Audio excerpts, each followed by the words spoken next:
Kenapa juga gua bilang beban negara dia? Di sini kita dialihkan dengan Lee yang pergi untuk pertemuan antar negara bersama Konsuhan. Tidak lama dari situ, Carter malah menelpon Lee.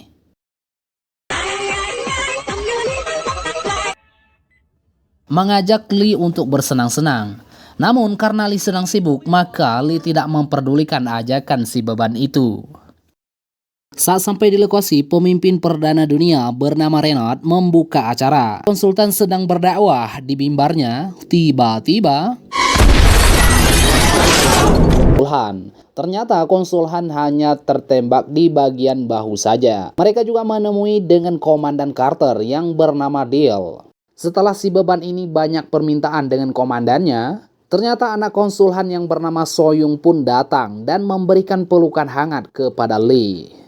Ia memohon kepada mereka berdua agar menangkap si penembak itu. Soyung juga mengatakan seminggu yang lalu ayahnya menitipkan surat kepadanya. Apabila ayahnya mendapatkan masalah, surat itu harus diserahkan kepada Lee. Dan surat itu pun sekarang berada di sekolah kungfu Soyung.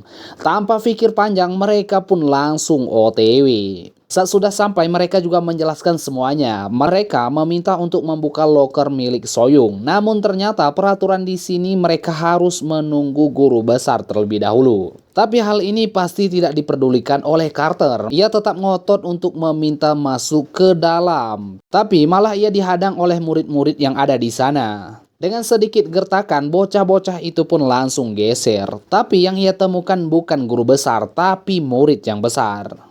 Ya, gede banget. Aksi saling tombok pun berlaku.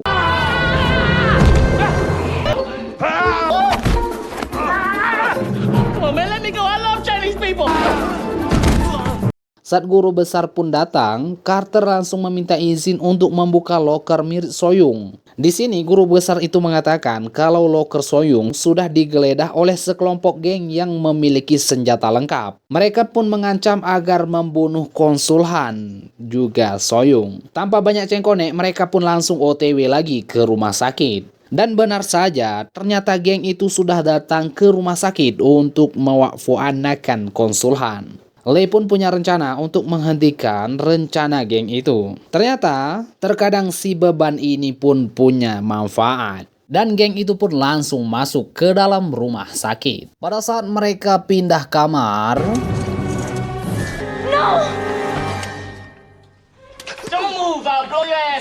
datangkan semua geng itu. Salah satu dari geng itu pun diinterogasi oleh Karel dan Lee. Tapi mereka tidak mengerti karena bahasa yang mereka pakai adalah bahasa Prancis. Akhirnya mereka meminta bantuan kepada Soyung untuk mencari biarawati yang bisa berbahasa Prancis. Setelah pria itu mendapatkan ancaman yang hebat, dan akhirnya ia mengatakan lokasi dan mengatakan sebuah nama Genoveve. Keesokan harinya mereka pun membawa Soyung ke Prancis agar lebih aman. Dan untuk menemukan Shisen, mereka langsung berangkat ke Prancis, ke sebuah alamat yang diberikan oleh pria yang diinterogasi tadi. Saat mereka berada di pesawat, ia menemukan fakta bahwa alamat yang mereka cari adalah klub. Klub. Apalah yang goyang-goyang tuh. Polos sekali aku. Saat mereka tiba di bandara, mereka didatangi oleh polisi sekitar dan kemudian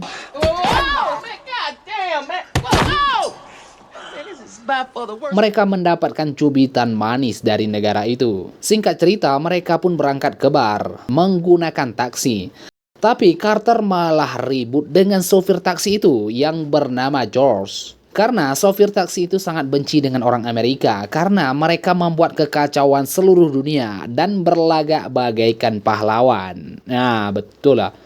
Setelah tiba, Carter menyuruh George untuk menunggu mereka. Di dalam bar, Carter melihat betina dan langsung merayunya. Sedangkan Lee menanyakan Genoveve. Dan ia pun langsung dibawa oleh betina ke dalam ruangan. Carter yang tahu hal itu, ia pun mengikutinya. Aksi kejar-kejaran itu pun terjadi. Tidak lama kemudian mereka pun malah terjatuh. Dan mereka pun ditangkap. Mereka juga dibawa ke sebuah tempat dan ternyata tempat itu dipimpin oleh Kenji. Di sini Carter sangat terkejut karena Kenji adalah saudara Lee ketika di panti asuhan dulu. Namun Lee sudah tidak menganggap Kenji itu sebagai saudaranya lagi. Karena pada saat itu Kenji sudah dilepaskan oleh Lee, namun Kenji membalaskan jasa itu. Kenji berjanji ia akan melepaskan mereka dengan syarat mereka harus meninggalkan Paris sekarang. Namun mereka malah kabur dari sana. Saat mereka di lift hotel, mereka malah meributkan soal Kenji. Karena pria ini bau bangke, Carter malah disangka toilet oleh si anjing. Setelah sampai di kamar hotel, Lee menjelaskan Kenji adalah orang Jepang yang pergi ke Cina karena kedua orang tuanya dibunuh oleh Yakuza dan menjadi saudaranya saat di panti asuhan dulu. Di sini Carter malah baper karena tidak dianggap saudara oleh Lee. Dengan marah, Carter pun berangkat dari hotel itu dan pergi untuk mencari angin.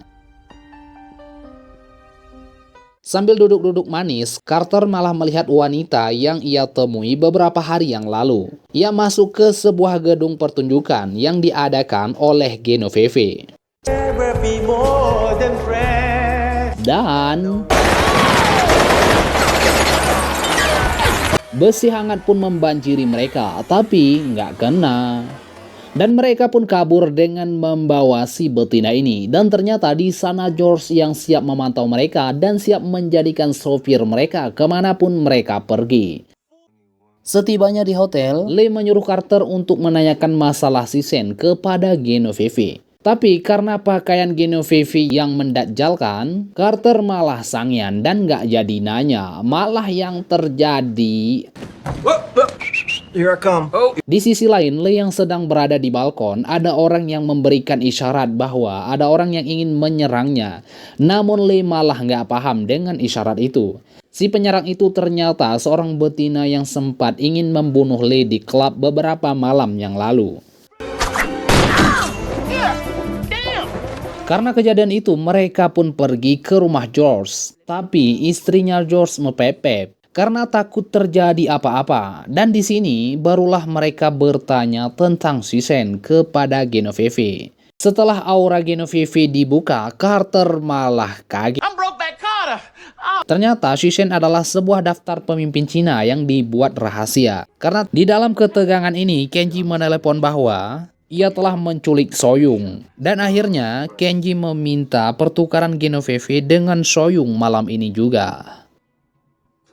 Di sebuah restoran saat Lee datang untuk menyerahkan Genovese kepada Kenji, ternyata itu adalah Carter yang menyamar sebagai Genovese. Tanpa pikir panjang, Carter langsung menodongkan senjata ke arah Kenji. Namun Carter mengulurkan niatnya karena melihat Soyung akan dijatuhkan dari menara. Dan yang terjadi pertarungan itu pun tak bisa lagi dihindarkan. Di sini Lee masih sayang kepada saudaranya itu dan ia pun menolong Kenji yang hampir saja jatuh. Setelah Kenji ditolong, Kenji malah menyerang balik Lee dan pertarungan itu pun berlanjut lagi. Sementara itu Carter berhasil meratakan semua anak buah Lee dengan gampang. Dan akhirnya Kenji pun wa'fu anna karena jatuh dari ketinggian.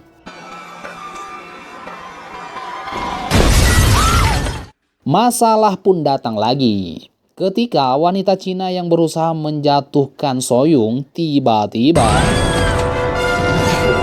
Carter langsung sigap menolong Soyung yang hampir jatuh dan berhasil mewakfu-anakan wanita Cina itu.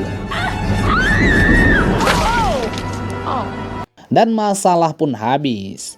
Namun tiba-tiba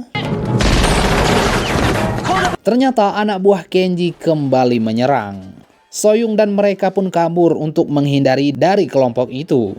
Karena sudah tidak ada jalan lain, akhirnya mereka pun lompat dari menara menggunakan bendera Prancis. Karena masalah telah bebas, ternyata mereka malah mendapatkan ancaman lagi. Tiba-tiba di sini para polisi Prancis datang dan berterima kasih kepada Lee dan Carter karena sudah menyelesaikan misi bersama. Padahal polisi itu tidak melakukan apa-apa sama sekali. Dan film pun berakhir.